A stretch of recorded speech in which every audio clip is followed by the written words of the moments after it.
أعوذ بالله من الشيطان الرجيم بسم الله الرحمن الرحيم الحمد لله وحده والصلاة والسلام على من لا نبي بعده ولا نبوة بعده ولا رسالة بعده أما بعد بسم الله الرحمن الرحيم وإذ قال إبراهيم رب اجعل هذا بلدا آمنا وارزق أهله من الثمرات من آمن منهم بالله واليوم الآخر قال ومن كفر فأمتعه قليلا ثم أضطره إلى عذاب النار وبئس المصير صدق الله العظيم إن الله وملائكته يصلون على النبي يا أيها الذين آمنوا صلوا عليه وسلموا تسليما اللهم صل على سيدنا ومولانا محمد وبارك وسلم عليه.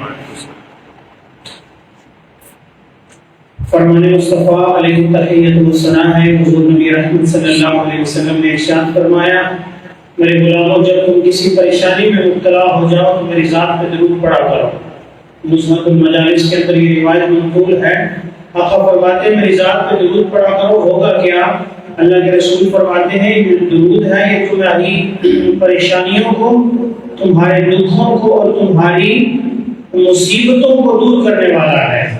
اور حضور ارشاد فرمائے یہ تمہارا درود پاک مجھ پر پڑھنا تمہارے رزق میں اضافہ کرتا ہے اور تمہاری حاجتوں کو یہ درود پوری کرتا ہے. یہی مسائل ہیں انسانی زندگی میں. پریشانیاں ہوتی ہیں, دکھ ہوتے ہیں, مصیبتیں ہوتی ہیں, غربت ہوتی ہے, رزق کم ہے اور حاجتیں پوری نہیں ہوتی. تو حضور علیہ السلام نے ایک چولہے کے اندر یہ ساری پریشانیوں کا قدر کم فرما دیا. فرمایا درود پاک پڑھنا تمہارا کام ہے. درود کی برکت سے پریشانیاں بھی دور, مصیبتیں بھی دور, دکھ بھی کافور اور حاجتیں بھی پوری ہو جائیں گی. اور حضور فرمایا رزق میں بھی اللہ فراوانی عطا فرمائے. سبحان اللہ. تو ہم سے برائے خیر الانام میں ماہ ربیع الشریف کی ہمارے ساتھوں میں اپنی حاضری پیش کیجیے. الصلاۃ والسلام علیک یا رسول اللہ, الصلاۃ والسلام علیک یا حبیب اللہ, الصلاۃ والسلام علیک یا سیدی یا رسول اللہ وعلی آلک و اصحابک یا سیدی یا خاتم النبیین. حاضرین مکرم, ناظرین محترم, درس قرآن کے حوالے سے سورہ بقرہ کی آیت نمبر 126 پہلا پارہ ارشاد باری تعالیٰ ہوتا ہے وَإِذْ قَالَ إِبْرَاهِيمُ, یاد کرو اس وقت کو جب ابراہیم نے اللہ سے دعا مانگی. کیا؟ رب اجعل هَذَا بَلَدًا آمِنًا, اے میرے رب اس شہر کو امن کا گہوارہ بنا دے. مکہ کے لیے دعا مانگی میں ابراہیم خلیل اللہ نے. وَارْزُقْ أَهْلَهُ مِنَ الثَّمَرَاتِ, اور اس کے رہنے والوں کو ہر طرح کے پھلوں سے مالا مال فرما دے. من آمن منہم باللہ, ان میں سے جو اللہ پر ایمان لائے, والیوم الآخر, اور جو یوم آخرت پر ایمان لائے. جو اللہ پر اور قیامت پر ایمان رکھتے ہیں نا, مالکوں کے لیے رزق کی پھلوں کی فراوانی کرتے ہیں. قال, اللہ کریم نے فرمایا ومن کفر, اور جنہوں نے کفر کیا, فأمتعوه قلیلا, میں انہیں لطف اندوز کروں گا مگر تھوڑا, رزق کو بھی دوں گا لیکن قلیل دنیا کا جو تھوڑا سا وقت ہے. ثم اضطره الى عذاب النار, پھر مجبور کر دوں گا انہیں جہنم کے عذاب کی طرف. وبئس المصیر, اور جہنم بہت برا ٹھکانہ ہے. حضرت محترم, ماہ ربیع الشریف کی مبارک ساعتوں میں آج سے 1450 سال قبل اللہ کریم نے اپنے محبوب کی جلوہ گری فرمائی. اور وہ جو سارا ماحول بن چکا تھا, ساری کائنات کی رنگینیاں اللہ کریم نے پیدا فرما دی. اور 1.25 لاکھ نبیوں کی آمد کی صورت میں اللہ تعالیٰ نے اپنی توحید کا ڈنکا بھی بجا دیا. جن کے نصیب میں ایمان کی دولت تھی انہوں نے اسلام کی دولت کو قبول کیا, اور جو بدبخت رہے ازلی ان جہنم کا ٹھکانہ بن گیا. بہرحال حضرت عیسیٰ علیہ نبی علیہ السلام کے اس دنیا سے پردہ فرمانے کے بعد آقا کریم علیہ السلام کی جلوہ گری ہوتی ہے. اور حضور کی تشریف آوری کے لیے, اور حضور کے لیے جس طرح آپ کسی محفل اور مجلس میں جاتے ہیں نا تو تلاوت ہوتی ہے, نعت ہوتی ہے, منقبت پڑھی جاتی ہے, اور کلام پڑھے جاتے ہیں، سپاس نامہ پیش کیا جاتا ہے، دیگر گفتگو ہوتی ہے، اور آخر میں خصوصی خطاب ہوتا ہے، خصوصی خطاب۔ اور خصوصی خطاب والے علامہ صاحب کو اس بندے کو دعوت دینے سے پہلے جو اسٹیٹ سیکرٹری ہوتا ہے نا، نقابت کرنے والا بندہ جو بلاتا ہے علامہ صاحب کہ تشریف لاتے ہیں اپنا خطاب کرنے کے لیے، وہ جو نقابت نظامت والا بندہ ہوتا ہے نا، وہ لوگوں کو بیدار کرتا ہے۔ وہ کہتا ہے تھوڑے تھوڑے آگے ہو کے بیٹھے، یہ جگہ خالی ہے، اس کو پر کریں، محبت سے نعرے کا جواب دیں گی۔ وہ ایک گراؤنڈ بناتا ہے، ایک ٹریک بناتا ہے، ایک ماحول بناتا ہے کہ اب چونکہ انتظار کی گھڑیاں ختم ہیں جی، آپ علامہ صاحب نے خطاب کرنا، اس کے بعد تو سلام و دعا ہے، اختتام کی طرف ہم بڑھ رہے ہیں۔ تو چونکہ خصوصی خطاب کرنے والا مہمان خصوصی آ چکا ہے، اب اس کے شیان شان آپ بیٹھنے کے انداز کو بھی بدلیں، اپنی آوازیں اونچی آواز سے نعروں کا جواب بھی دیں، اٹھ کے کھڑے ہو کے استقبال کریں، بعض اوقات ایسا بھی ہوتا ہے تو ہاتھوں کو بلند کر کے نعرے کا جواب دیں، اور یہ سارا ماحول وہ بناتا ہے۔ اب اس کائنات کی جو مہمان خصوصی ہیں نا، وہ میرے اور آپ کے پیارے آقا مولا صلی اللہ علیہ وسلم، وہ پہلے سوالات نبیوں کو بھیج کر اللہ تعالیٰ نے گراؤنڈ بنایا، ماحول بنایا، ایک ٹریک بنایا کہ تم جاؤ، انسانیت سکھاؤ، لوگوں کو راہ ہدایت کی طرف بلاؤ، اور انہیں یہ بتاتے رہو کہ جب میرا محبوب اس کی جلوہ گری مہمان خصوصی بن کے آمنہ کا لال عبداللہ کا در یتیم آ جائے تو پھر تم نے گج بج کے حسن کی آمد پر خوشیاں منانی۔ کیونکہ مہمان خصوصی ہے نا، آپ خصوصی کتاب ہونا ہے۔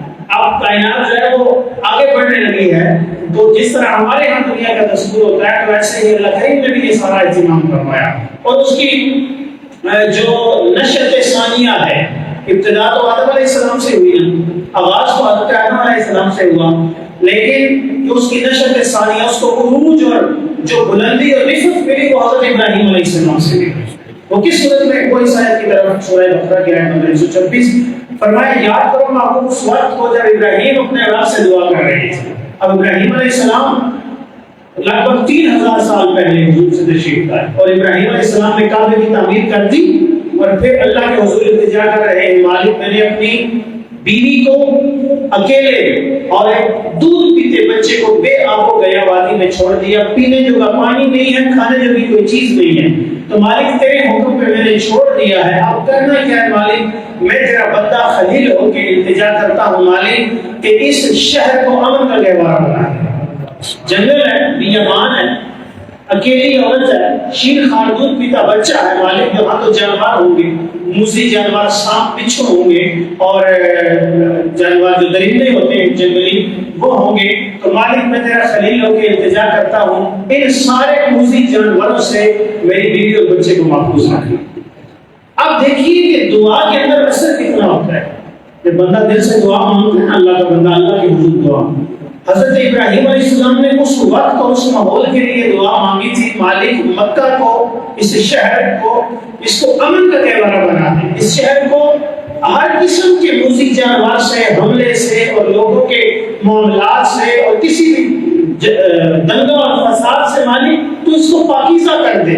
اور ابراہیم علیہ السلام کی آج سے 4500 سال پہلے کی مانگی ہوئی دعا آج بھی یہ مکہ میں جاتا ہے، اسے محسوس ہو جاتا ہے یار ہمارے والے شہر میں آ گیا۔ سبحان اللہ، سبحان اللہ۔ اسے کسی سیکیورٹی کی ضرورت نہیں ہوتی، وہ مہمان بن گئی، زبان بھی اپنی نہیں ہے۔ ہم جاتے ہیں جو پاکستانی لوگ، ایشیائی لوگ جاتے ہیں، ہمیں تو وہاں کی زبان بھی نہیں آتی نا، ہماری زبان عربی نہیں ہے، لیکن زبان، نسل، رنگ اور ہر طرح کے ریت و رواج الگ ہونے کے باوجود ابراہیم علیہ السلام کی مانگی ہوئی دعا کی بدولت بندہ وہاں اپنائیت محسوس کرتا ہے، یہاں جیسے میں اپنے گھر میں آ گیا، ہر کوئی مہمان اللہ کا مہمان سمجھ کے وہاں پہ مہمان نوازی ہو رہی ہوتی ہے۔ تو دعا کے اندر یہ اثر ہوتا ہے کہ اس کے اثرات نسلوں تک منتقل ہوتے ہیں، اس لیے کہتے ہیں دعا مانگنی چاہیے اپنی نسلوں کے لیے۔ تو فرمایا ابراہیم علیہ السلام نے دعا مانگی کہ مالک اس شہر کو امن کا گہوارہ بنا دے۔ حاضرین مکرم، آپ دیکھیے کہ ابراہیم علیہ السلام کی دعا مانگنے کا انداز کتنا پیارا ہے۔ فرمایا ربی، اے میرے رب، رب کی نسبت اپنے طرف کی، مالک تو ہی تو میرا رب ہے، تو ہی مجھے رب کہتے ہیں۔ درجہ بدرجہ پالنے والی ہستی جو گریجویٹ ہے، تدریجن درجہ بدرجہ پالے. سال کے بعد ایک مرتبہ فوڈ راشن پیکج دے دے نا، راشن پیکج دے دے، ایسی ہستی رب نہیں ہوتی جو ہر روز کھلائے، صبح بھی کھلائے اور پیٹ بھر کے کھلائے. دن کو مانگو تو نہیں کہتا ابھی صبح دیا تھا، اور دن کو پیٹ بھر کے کھلائے تو شام کو مانگو تو وہ رب وہ ہوتا ہے جو وہ یہ نہیں کہتا کہ ابھی تو 4 گھنٹے پہلے تجھے پیٹ بھر کے کھانا دیا، انواع اقسام کے کھانے دیے. نہیں، رب اس ہستی کو کہتے ہیں جو ہر لمحہ جب بھی مانگو وہ پرورش کرتی ہے، نشو و نما کرتی ہے، کھانے پینے کا اہتمام کرتی ہے. اسی نوعیت کی بنا پر سورہ بنی اسرائیل میں 15ویں پارے میں اللہ تعالیٰ نے والدین کے لیے رب کا لفظ استعمال فرمایا. رب ارحمہما کما ربیانی صغیرا. یہ رب کا لفظ اللہ تعالیٰ نے والدین کے لیے استعمال کیا. استعارت مجازی معنی ہے، حقیقی رب اللہ تعالیٰ ہے، لیکن وہ مجازی معنی میں اللہ تعالیٰ نے لفظ رب جو چونکہ والدین کا بھی یہی معاملہ ہوتا ہے کہ وہ تدریجاً اولاد کو پالتے ہیں. پہلے وہ دودھ کے عالم میں ہوتا ہے، بچہ پیدائش ہوتی ہے تو 2-2.5 سال دودھ کا عرصہ ہوتا ہے، پھر اس کے بعد اس بچے کا نیندنے کا، چلنے کا، بچپنے کا، پھر نوجوانی، پھر شباب، اور پھر تو یہ تدریجاً والدین اس کی نگرانی کرتے ہیں، کھانے پینے کا اہتمام کرتے ہیں، لباس کا اہتمام کرتے ہیں، اس کے پھر پڑھائی کا لکھائی کا اہتمام کرتے ہیں، اس کی ضروریات زندگی کو تدریجاً درجہ بدرجہ وہ آہستہ آہستہ وقت، ماحول اور معاشرے کے مطابق اس کی چیزوں اور ضرورتوں کو پورا کرتے ہیں. تو اسی لیے اللہ تعالیٰ نے استعانتاً والدین کے لیے، ماں باپ کے لیے بھی لفظ رب کا استعمال فرمایا. اور یہاں سے ایک اور بات بھی سامنے آتی ہے کہ استعارتاً ایک ایسا لفظ، ایک ایسا حرف، ایک ایسا جملہ جو حقیقتاً اللہ کے لیے بولا جاتا ہے، وہ اگر استعارتاً کسی اور ذات کے لیے بھی بولا جائے تو یہ اللہ کی سنت ہے، یہ اللہ کا طریقہ ہے، بولا جا سکتا ہے. اس میں فوراً جو ہے نا وہ شرک کے وہ فتووں کو متوجہ نہیں کرنا چاہیے. قرآن کے اندر اللہ تعالیٰ نے خود کو بھی رب کہا ہے اور والدین کے لیے بھی لفظ رب کا استعمال کیا ہے. اپنے آپ کو بھی اللہ تعالیٰ نے رؤوف کہا ہے، مہربانی کرنے والا، اور محبوب نبی صلی اللہ علیہ وسلم کو بھی رؤوف کہا ہے. اللہ تعالیٰ بھی رحیم ہے، رحم کرنے والا ہے، اور اللہ تعالیٰ نے اپنے محبوب نبی صلی اللہ علیہ وسلم کے لیے بھی رحیم کا لفظ استعمال کیا. هو الاول والآخر والظاہر والباطن. یہ جو 4 صفاتی نام ہیں، علماء نے لکھا ہے یہ کہ اللہ کی حمد بھی ہے، یہ حضور کی نعت بھی ہے. سبحان اللہ.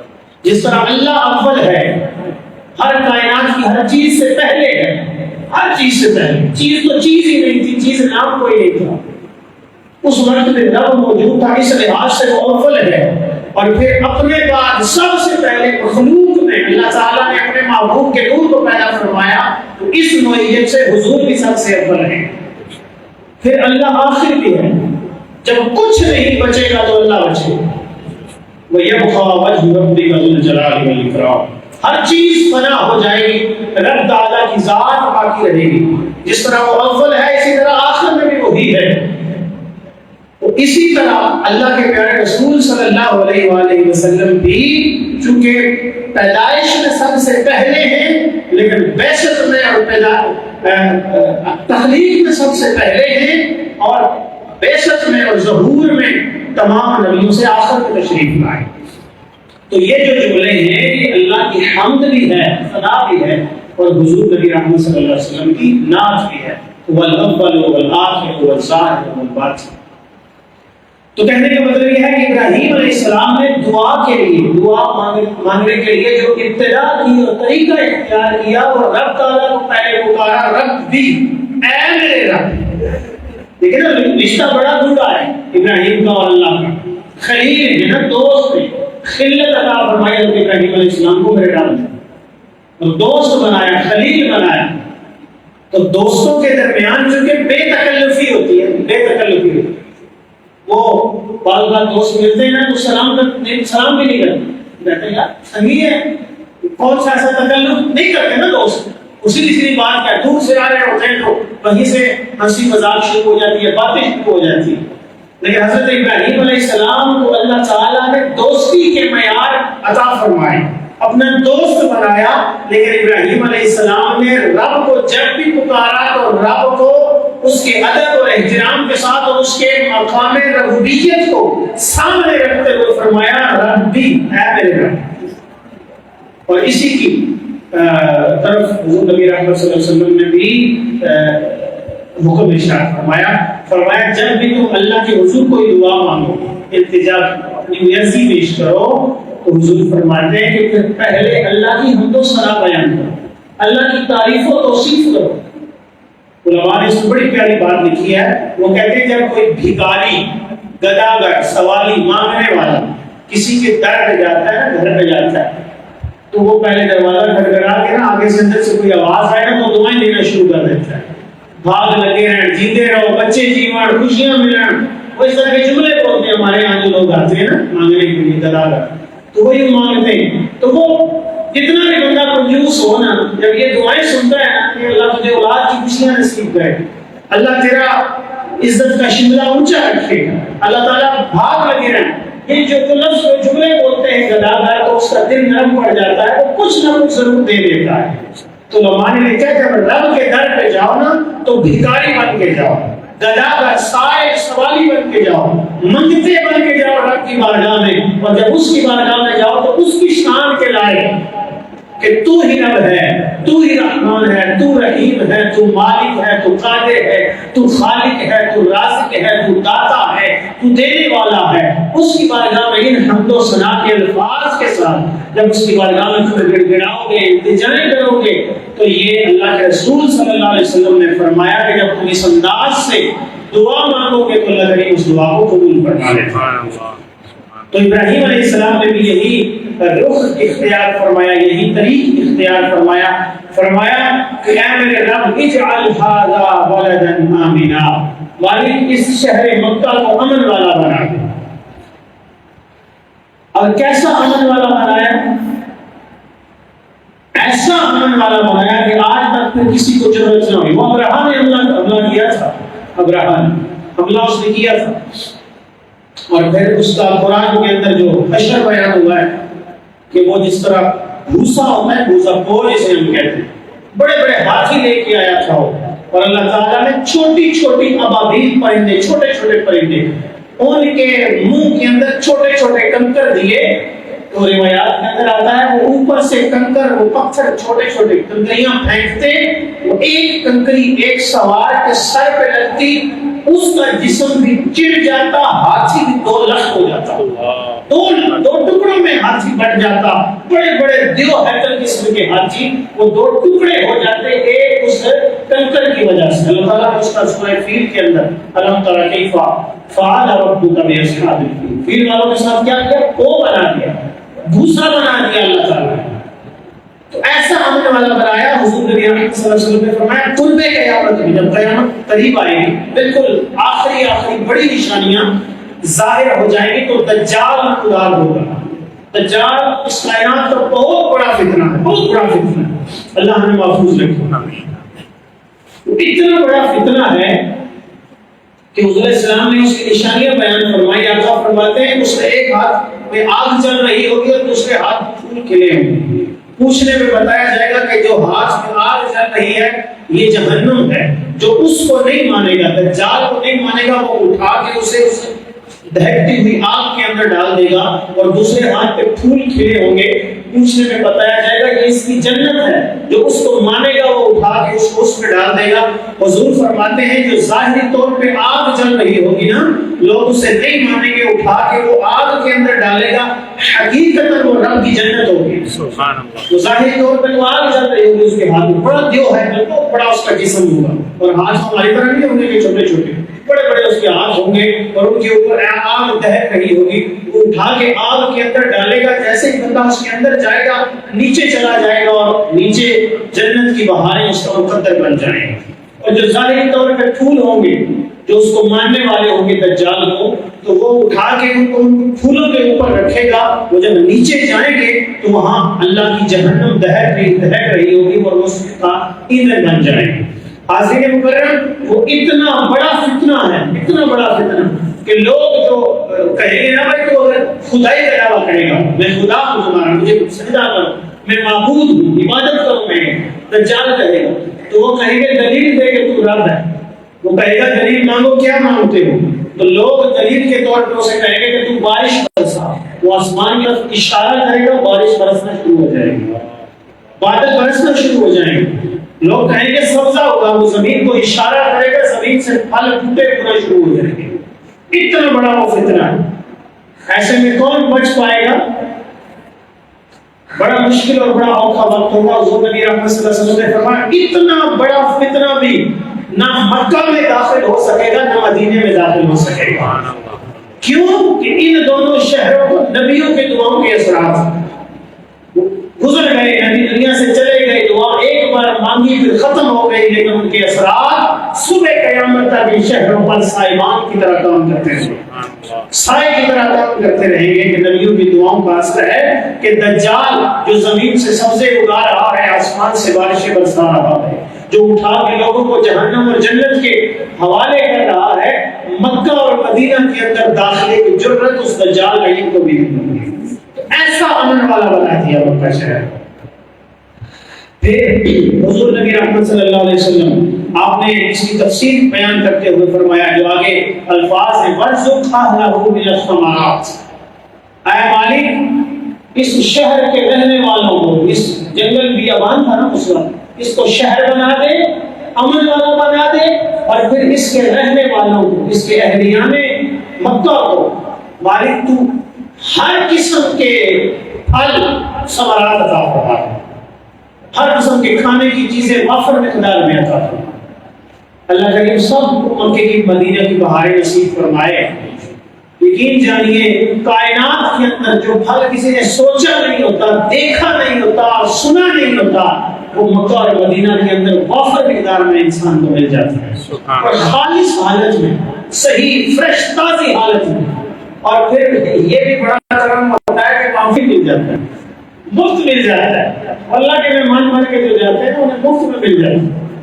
تو خالص ترین چیزیں اللہ تعالیٰ نے ابراہیم علیہ السلام کی 4,500 سال پہلے مانگی ہوئی اس دعا کی برکت سے اتنا پھلدار بنا دیا. حالانکہ مکہ شہر میں آپ اگر وزٹ کریں تو فقط کھجور وافر مقدار میں ہے، وہاں پہ بڑے بڑے باغات ہیں اور وہاں پہ شیوخ جو ہے کو وقف کرتے ہیں.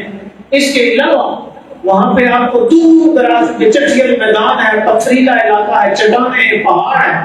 تو آپ کو بعض دوسرے پھلوں کے وہ طائف بازار میں چلے جائیں تو اس کے بعد پھر پیچھے پیچھے جو ہے وہ دیگر پھل ہیں، لیکن آپ کو مکہ شہر میں بھی تازہ فریش پھل ملے گا ہر طرح کا. تو یہ ابراہیم علیہ السلام کی دعا کی برکت ہے.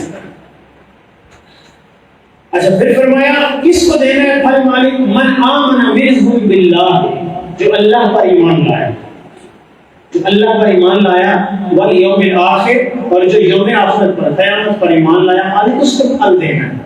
اللہ نے فرمایا قال ومن کفر، ابراہیم تو نے ایمان والوں کے لیے تو دعا مانگ لی، ایک کافر کدھر جائیں گے؟ ان کو بھی تو پیدا میں نے کیا ہے نا، مجھے نہیں مانتے تو کیا ہوا؟ ان کے مقدر میں ایمان کی حرارت نہیں ہے تو چلے وہ بات کی بات ہے، لیکن میں نے رزق تو دینا ہے نا ان کو بھی. قال ومن کفر، اور جو کفر کیا جنہوں نے کافر ہو گئے، انکار کر دیا، فَأُمَتِّعُهُ قَلِيلًا، ان کو بھی تھوڑا بہت، قلیلا تھوڑا سا تو لطف اندوز کرو گا نا دنیا کی 60 70 80 سالہ زندگی، 100 سالہ زندگی میں 150 200 سالہ زندگی میکسیمم، ان کو اتنا تو میں لطف اندوز کروں گا، انہیں لذت دوں گا ان پھلوں جو تو نے مانگ لی ہے. آپ تو محروم میں غیروں کو بھی نہیں کروں گا.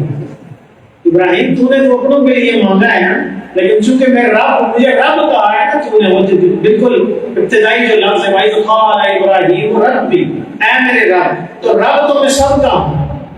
لیکن بارش برستی ہے، بارش ہوتی ہے، تو ایسا تو نہیں ہوتا جو آپ کے محلے میں نمازی شخص ہے، جو تلاوت قرآن کرنے والا ہے، جو حافظ صاحب ہے، ان کے گھر میں تو بارش برسے، لیکن جو شخص گنہگار ہے اس کے گھر میں بارش نہ ہوئی ہو، ایسا تو نہیں ہوتا. وہ تو رب ہے، وہ تو مالک ہے، رازق ہے، قادر ہے، اس کو کون ہے پوچھنے والا؟ جب سردیوں میں چٹکا نکلتا ہے، دھوپ آتی ہے، تو ایسا تو نہیں ہوتا کہ نیکوکاروں کے گھروں میں تو وہ دھوپ جا رہی ہو اور گناہگاروں کے گھر میں نہ جا رہی ہو۔ سورج نکلتا ہے تو اس کی کرنیں جس طرح نیک کے گھر میں پڑتی ہیں، اسی طرح گنہگار شخص کے گھر میں بھی پڑتی ہیں۔ تو وہ تو رب ہے، لیکن اللہ تعالیٰ نے ایک فیصلہ بتا دیا، فرمایا فَأُمَتِّعُهُ قَلِيلًا، بالکل تھوڑے سے عرصے کے لیے، 50 سال 70 سالہ عرصے کے لیے انہیں لذتیں دوں گا دنیا کی۔ اسی لیے میرے آقا و مولا صلی اللہ علیہ وآلہ وسلم نے ارشاد فرمایا، یہ جو دنیا ہے، دنیا اسے ہم سب کچھ سمجھ بیٹھے ہیں، سب کچھ اس دنیا کو ہی سمجھ بیٹھے ہیں، اور نہ بچھونا اس دنیا کو بنا لیا، حلال حرام کی تمیز ختم کر دی، رشتوں کو بھلا دیا اس دنیا کے خاطر۔ اللہ کے پیارے رسول صلی اللہ علیہ وسلم نے فرمایا، یہ دنیا مومن کے لیے قید خانہ ہے اور کافر کے لیے جنت ہے۔ کافر کے لیے جنت، کیونکہ کافر کو پھر بعد میں کوئی حصہ نہیں ملے گا، بعد میں جانا اسے کوئی قیامت کے دن اسے کوئی حصہ نصیب نہیں ہوگا۔ جو کچھ ملنا تھا نعمتوں کی صورت میں، مال و دولت کی صورت میں، اولاد کی صورت میں، عیش و عشرت کی صورت میں، جو کچھ ملنا تھا وہ دنیا کے اندر مل گیا۔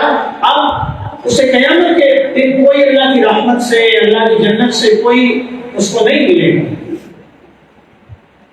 اس لیے فرمایا کہ یہ مومن کے لیے قید خانہ ہے، جس طرح قید خانے میں ایک مجرم ایک جیل میں جاتا ہے، اس کی 7 سال 10 سال 15 سال 20 سال 30 سال 50 سال ایک عمر قید کی سزا ہوتی ہے، پھر وہ نکل جاتا ہے اس قید سے۔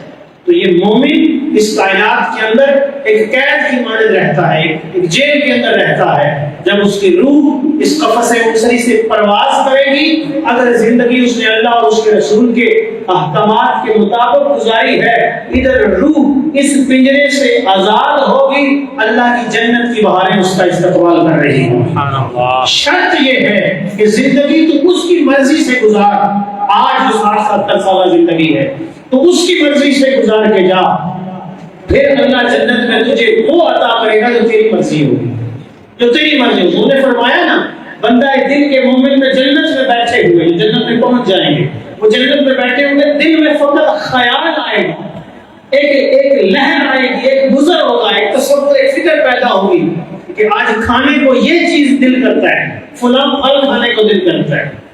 تو اللہ کے رسول صلی اللہ علیہ وسلم نے فرمایا، وہ جنت کے جو درخت ہوتے ہیں نا، انگور کھانے کا دل ہے، آم کھانے کا دل کرتا ہے، جنت کے سیب کھانے کا دل کرتا ہے۔ تو اللہ کے رسول نے فرمایا، وہ جنت کے درخت جھک کر اس کے سامنے اپنی شاخوں کو کر دیں گے، وہ تازہ تازہ جنت کے پھل اسی وقت کھا لے گا۔ تو اس کی مرضی چلے گی جنت میں اس کی مرضی چلے گی، لیکن اس کے لیے شرط یہ ہے کہ یہاں اس زندگی میں اس کی مرضی چلنی چاہیے، جنت میں پھر جنتی کی مرضی چلے گی۔ تو فرمایا کہ جو کافر ہیں وہ تھوڑے عرصے کے لیے لطف اندوز ہوں گے۔ یہاں علماء کرام نے، مفسرین نے ایک بڑی لطیف بات کی ہے، بڑی خوبصورت بات کی۔ وہ لکھتے ہیں کہ اللہ تعالیٰ نے فرمایا جو کافر ہیں وہ تھوڑے عرصے کے لیے لطف اندوز ہوں گے، تھوڑا عرصہ ان کو رزق دیا جائے گا، دنیا کا عرصہ، وہ 70 80 90 100 سال میں سے۔ اور مومن جو ہے اس کو اس دنیا میں بھی رزق دیا جائے گا جتنا اس کا نصیب ہے، اور پھر اس کے بعد بھی رزق دیا جائے گا بعد میں۔ اب اس دنیا کے بعد جب ہماری موت ہو جاتی ہے، روح جسم سے نکل جاتی ہے، تو اس کے بعد مرحلہ شروع ہوتا ہے قبر کا، برزخ کا، اور یہ بہت لمبا پیریڈ ہے، بہت لمبا۔ آج ہم جی رہے ہیں، تو جب ہم اس دنیا سے چلے جائیں گے، ابھی پتہ نہیں ہے کس نے کب جانا ہے، تو 2 4 6 10 15 20 سال کے اندر 50 سال کے اندر ہم میں سے کوئی بھی نہیں ہوگا، تو دنیا سے چلے جائیں گے تو ہو سکتا ہے 500 سال کے بعد قیامت آئے، ہو سکتا ہے، یا ہم سے جو پہلے 1000 سال پہلے دنیا سے چلے گئے، 2000 سال پہلے جو دنیا سے چلے گئے، اب قیامت اب سے 500 سال کے بعد اگر آتی ہے تو گویا وہ 2500 سال جو 2000 سال پہلے دنیا سے چلے گئے، وہ 2500 سال قبر کے اندر رہے نا، برزخی زندگی کے اندر رہے۔ اللہ تعالیٰ نے فرمایا جو اہل ایمان ہیں ان کا رزق بند نہیں ہوتا، کافروں کو میں تھوڑا سا دیتا ہوں، دنیا کے اندر ان کو عیش و عشرت کروا دیتا ہوں، لیکن جو اللہ پر ایمان رکھتا ہے اور یوم آخرت پر ایمان رکھتا ہے، یہ سورہ بقرہ ہے، آیت نمبر 126 ہے، اللہ نے فرمایا ان کا رزق بند نہیں ہوتا، ان کا رزق قبر میں بھی چلے جائیں تو چلتا رہتا ہے۔ مومن جو نہیں، کافروں کا تو بند ہو گیا، وہ ان کے لیے تو شرط تھی قلیلہ ثم اضطروا الى عذاب النار، پھر مجبوراً ان کو جہنم میں ڈال دوں گا، بڑا برا ٹھکانہ ہے۔ لیکن مومن کا رزق چلتا رہتا ہے، کہ رزق سے مراد فقط کھانے پینے کی چیز نہیں، یہ ذہن میں رکھیں، رزق سے مراد فقط روٹی سالن نہیں ہوتا، تو چاول بریانی فقط رزق نہیں ہوتا، تو پھل فروٹ فقط رزق نہیں ہوتا، رزق ہر وہ چیز ہے جو انسانی جسم کو یا انسانی روح کو فائدہ دیتی ہے، کائنات میں رہنے والوں کو جو فائدہ دیتی ہے وہ رزق ہے۔ علم کھا تو نہیں سکتے، علم کبھی کسی نے کھایا ہو نہیں کھاتا ہو، لیکن علم بھی رزق ہے، رزق ہے علم بھی، لیکن فائدہ دیتا ہے انسانوں کو، اس لیے اس کو رزق کہا گیا۔ وَمِمَّا رَزَقْنَاهُمْ يُنْفِقُونَ، سورہ بقرہ کے بالکل ابتدا میں فرمایا ہم نے جو کچھ بھی کسی کو دیا ہے، علم دیا ہے، دولت دی ہے، کھانے پینے کی چیزیں دی ہیں، شہرت دی ہے، طاقت دی ہے، جو کچھ بھی دیا ہے، مومن وہ ہے جو اللہ کی راہ میں اس دیے ہوئے کو خرچ کرتا ہے۔ تو رزق فقط یہ نہیں ہے کہ کھانے پینے کی چیزیں، اب آپ کی آیت سے یہ مراد لے لیں کہ اللہ قبر میں ہر بندے کو رزق دیتا ہے، تو ایسا ممکن نہیں ہے، کھانے پینے سے مراد اگر نہیں، فقط رزق سے کھانا پینا۔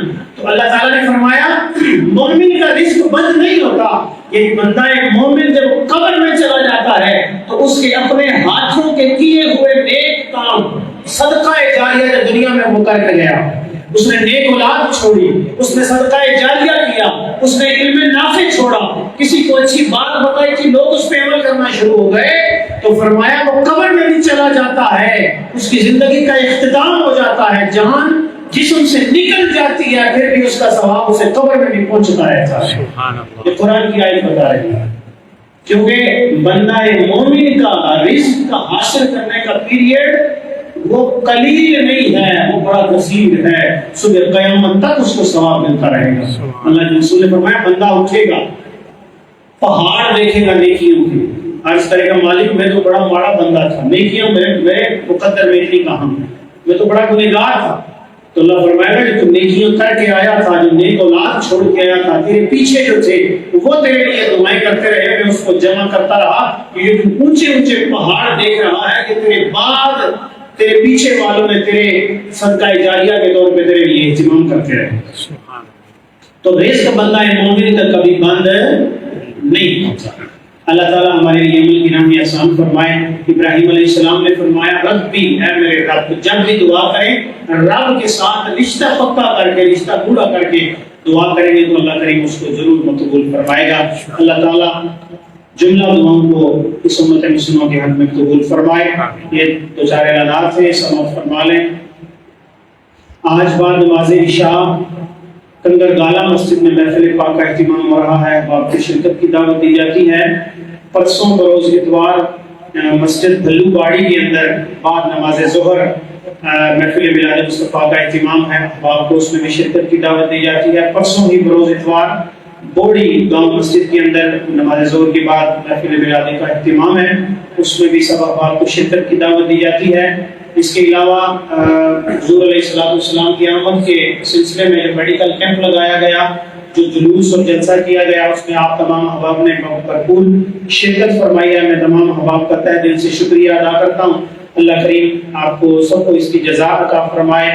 ایک گزارش یہ بھی ہے کہ چونکہ محافل ہو رہی ہیں تو میں یہ بھی گزارش کروں گا، ذرا آپ کا حکم ہوتا ہے اور مجھے بھی خوشی ہوتی ہے کہ میں فی سبیل اللہ آپ کے گھروں میں آؤں، محفل میں میری شرکت ہو جائے، تو یہ میرے لیے سعادت کی بات ہے۔ وہ اپنی جگہ درست ہے، لیکن چونکہ ہر کسی نے پہلے رابطہ کیا ہوتا ہے تو کوشش کیا کریں ہفتہ 10 دن پہلے اگر رابطہ ہو جائے اور ٹائم مینیج ہو جائے۔ ایک ہی وقت میں 2-3 جگہوں پہ پھر پہنچنا مشکل ہو جاتا ہے، ایک بندے کے لیے لوگ انتظار کر رہے ہیں تو میرے لیے یہ بڑی تکلیف کا معاملہ ہوتا ہے کہ ایک بندے کے لیے 100 لوگ بیٹھا ہوا ہے، تو یہ درست بات نہیں ہے۔ آپ وقت سے پہلے اگر رابطہ فرما لیا کریں تو ٹائم مینیج کر لیا کریں، تاکہ لوگوں کو اس میں تکلیف نہ ہو، بر وقت میں بھی پہنچ سکوں اور باقی دوست بھی اس میں بر وقت ان کی شرکت ہو سکے اور بر وقت محفل جو ہے اس کا اہتمام ہو سکے۔ آج بھی حلقہ درود و ذکر انشاءاللہ مختصر ہوگا، نماز کی تکمیل کے بعد احباب اس میں بھی شرکت فرمائیں۔ اس کے علاوہ ڈھوک لس کی جو مسجد ہے وہ زیر تعمیر ہے، اس کا کچھ کام رہتا ہے تو احباب سے التماس ہے کہ اپنے حلال رزق میں سے اس مسجد کے تعمیر و ترقی کے اندر، اپنا آبادکاری کے اندر اپنا حصہ شامل فرمائیں، جو تھوڑا بہت اس کا کام باقی ہے تاکہ وہ پایہ تکمیل تک پہنچے اور باحسن و خوبی لوگ وہاں پہ اللہ کے حضور اپنی عبادت کو بجا لا سکیں۔ تو جو بھی ہماری پلینہ کے اندر بھی مسجد زیر تعمیر ہے، یہ ترپا کے اندر بھی مسجد زیر تعمیر ہے، جہاں کہیں بھی اس طرح کے معاملات ہیں تو یہ بھی میلاد کا ایک طریقہ ہے کہ آپ صدقہ جاریہ کے طور پہ اپنے لیے حضور کی آمد کی خوشی میں اپنا حصہ جو ہے وہ اللہ کے گھر کی تعمیر میں شامل کر دیں۔ اللہ کریم عمل کی توفیق عطا فرمائے۔ وما توفیقی الا باللہ، سنت ہے۔